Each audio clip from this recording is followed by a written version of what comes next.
सफला एकादशी की व्रत कथा। सफला एकादशी की व्रत की विधि। सफला एकादशी पारण का समय। हरे कृष्णा। एकादशी तिथि यानी भगवान श्री कृष्ण को अत्यंत प्रिय दिवस, एक ऐसा दिन जिसका पूर्ण श्रद्धा और निष्ठा से पालन करने से मनुष्य अपने आध्यात्मिक जीवन में तीव्रता से प्रगति कर सकता है। इस दिन का पालन करके भगवान की विशेष कृपा अर्जित की जा सकती है और ऐसा ही एकादशी का दिन बस कुछ ही दिनों में आने वाला है।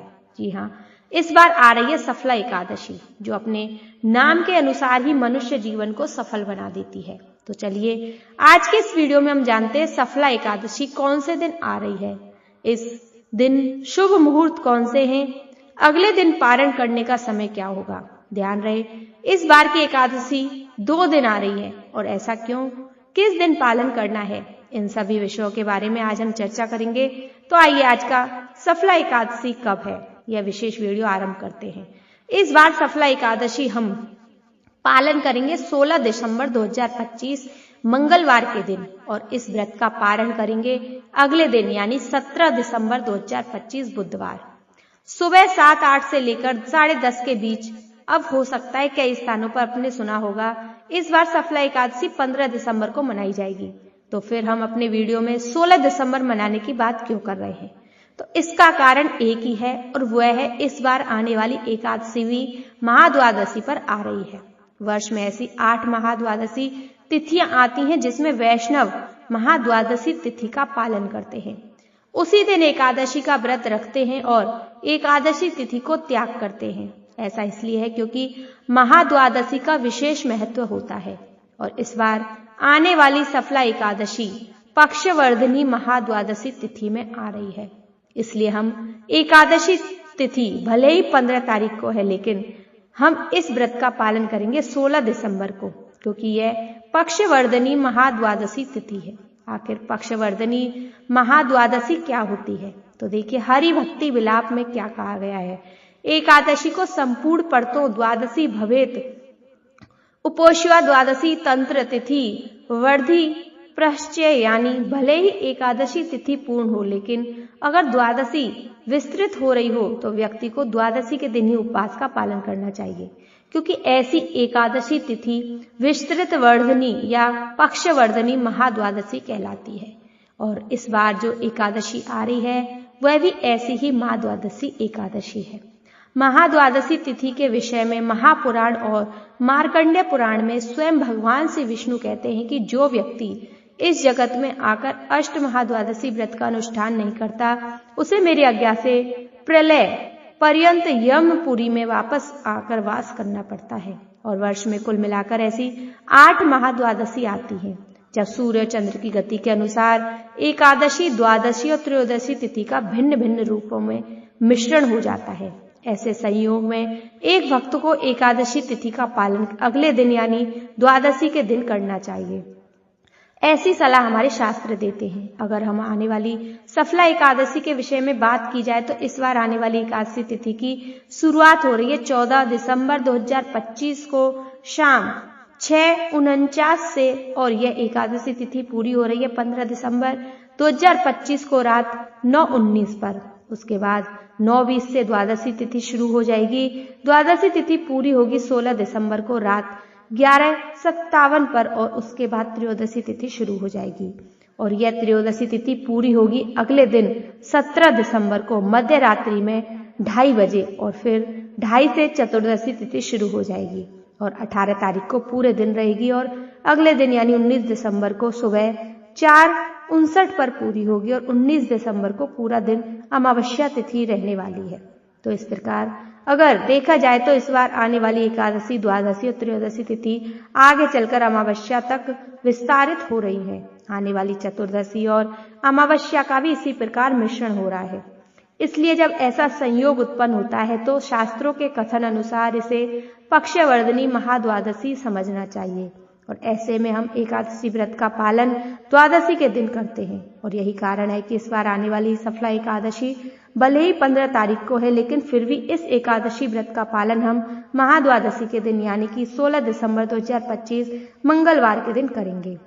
आशा इस बार एकादशी से जुड़े आपके संशय समाप्त हो गए होंगे। तो चलिए अब हम देखते हैं इस बार किस दिन हमें एकादशी व्रत का पालन करना है, यानी 16 दिसंबर से शुभ मुहूर्त कौन से हैं। सफला एकादशी के दिन यानी 16 दिसंबर 2025 मंगलवार के दिन प्रातः ब्रह्म मुहूर्त का समय रहेगा सुबह 5:18 से लेकर 6:12 तक। सूर्योदय होगा सुबह 7:07 पर, सूर्यास्त होगा शाम 5:30 पर। प्रातः काल में भगवान श्री हरि की पूजा अर्चना करने का समय रहेगा सुबह 6:45 से लेकर 7:07 के बीच, और संध्या काल में भगवान श्री हरि की पूजा अर्चना दीपदान करने का समय होगा 5:27 से लेकर 6:49 के बीच।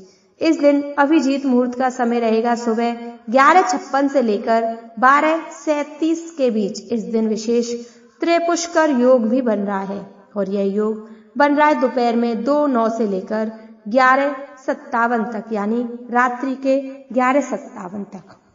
अब चलो देखते हैं सफला एकादशी व्रत कथा।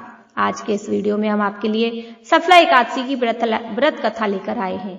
एक समय की बात है जब महाराज युधिष्ठिर भगवान श्री कृष्ण से अत्यंत महत्वपूर्ण प्रश्न पूछते हैं, हे जनार्दन, पौष मास के कृष्ण पक्ष में कौन सी एकादशी आती है और किस प्रकार इसका पालन करना चाहिए, कृपया इस बारे में मुझे बताएं।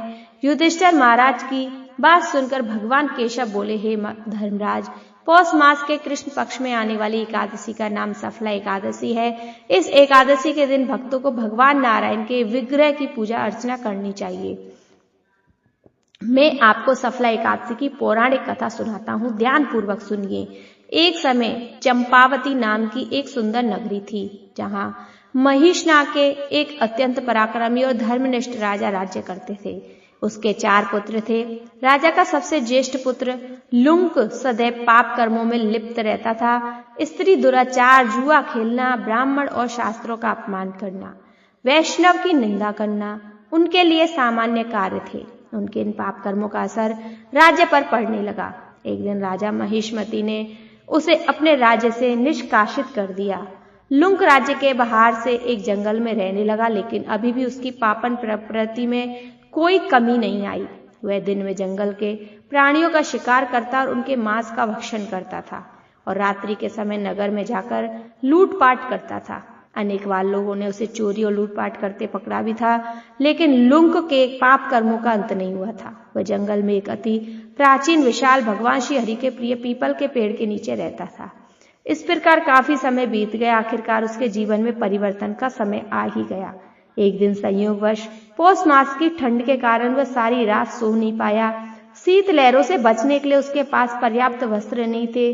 पौष कृष्ण पक्ष की दशमी के दिन वह सारी रात जागता रहा। ठंड की वजह से उसका शरीर शिथिल हो गया और वह मूर्छित हो गया। अगले दिन एकादशी के मध्य के सूर्य की गर्मी पाकर उसकी मूर्छा दूर हुई। गिरता पड़ता वह भोजन की तलाश में निकला।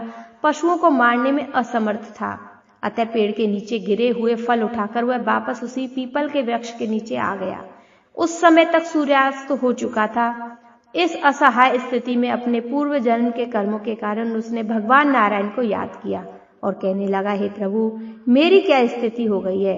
अब यह फल आप ही को अर्पण है, इन फलों से आप ही तृप्त हो जाइए। उस रात्रि की ठंड के कारण वह सारी रात जागता रहा और भगवान का स्मरण करता रहा। इस प्रकार अनजाने में उसका एकादशी के व्रत का पालन हो गया। अनजाने में की गई इस तपस्या से भगवान प्रसन्न हो अगले दिन सूर्योदय होते ही एक सफेद तेजस्वी घोड़ा लुंक के पास आकर खड़ा हो गया। उसी क्षण एक आकाशवाणी हुई, हे वत्स, यह घोड़ा तुम्हारे लिए आया है। भगवान नारायण की असीम कृपा और सफला एकादशी का नियम पूर्वक पालन करने से तुम्हारे समस्त पाप नष्ट हो गए। अब तुम इस घोड़े पर सवार होकर अपने पिता के पास अपने नगर में वापस चले जाओ। तुम्हारा राज्य तुम्हारे वापस मिल जाएगा। ऐसी आकाशवाणी सुनकर वह गदगद हो गया। सफला एकादशी से अर्जित पुण्य फल के कारण उसका शरीर पुण्य कांतिमान हो गया। उसी क्षण वह अपने राज्य को वापस आया और अपने पिता से क्षमा याचना करने लगा और उन्हें सारा वृतांत कह सुनाया। उसके पिता ने जब उसे समस्त सद्गुणों से युक्त देखा तो वह अत्यंत प्रसन्न हुए और लुंक को राज्य का कार्यभार संभाल कर वह वन को तपस्या के लिए चले गए। इस प्रकार लुंक ने अपने राजकुमार होने के सभी दायित्वों को निभाया। अपने पिता के पद चिन्हों का अनुसरण करते हुए अपने देह को त्यागने के बाद वैकुंठ लोक को प्राप्त हुआ। कथा समाप्त करते हुए श्री कृष्ण कहते हैं, हे राजन, जो व्यक्ति सफला एकादशी की इस कथा का श्रवण या पाठ करता है वह राजस्व यज्ञों का पुण्य फल प्राप्त करता है। उसमें समस्त कष्ट और सारे पाप नष्ट हो जाते हैं, वे श्री हरि को प्राप्त होते हैं। बोलो श्री हरि भगवान की जय।